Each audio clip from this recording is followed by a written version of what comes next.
This is Father Matthew Kozlowski speaking to you from St. Mary's Episcopal Church in Stuart, Florida. Today is the 10th of July, which makes tomorrow the 11th, which is the feast day of Saint Benedict of Nursia. Now, a lot of people may have heard the name Benedict before.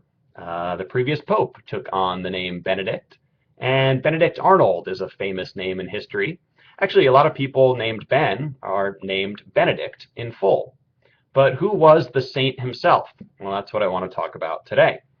This is a picture of him. Nobody knows exactly what he might have looked like. This is a later fresco. But we know that he was an Italian monk who lived around the year 500. There weren't many options for monasticism back then, and so he moved to a town called Subiaco, where he became a hermit. Just sort of lived alone in a cave and did his best. There was a small community of monks near there, and the abbot sort of befriended Benedict and led him along.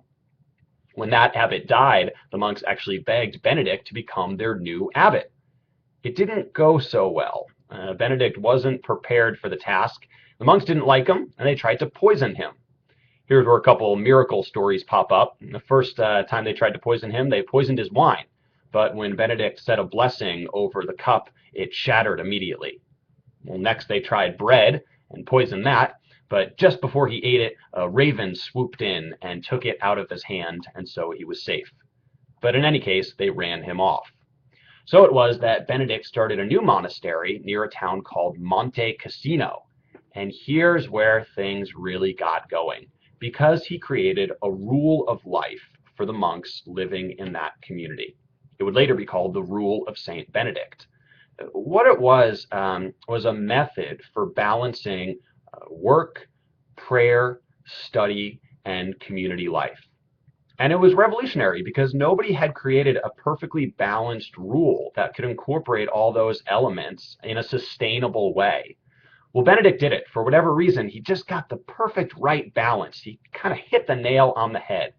And it worked so well that that rule became the foundational document for every other branch of monasticism for both monks and nuns in Europe from that time forward. So almost all monks and nuns that we think of in the Western tradition owe their way of life to the rule of Saint Benedict. And their rule is similar, if not identical, to that rule written 1400 years ago. It's a rule of obedience. It's a rule of peace. It's a rule of study and prayer and humility. And it really does lead to a peaceful life. So monasticism as we know it for both monks and nuns, it's all owed back to Benedict, the father of Western monasticism, and we celebrate his day tomorrow. Now you know. This is Father Matthew Kozlowski signing off.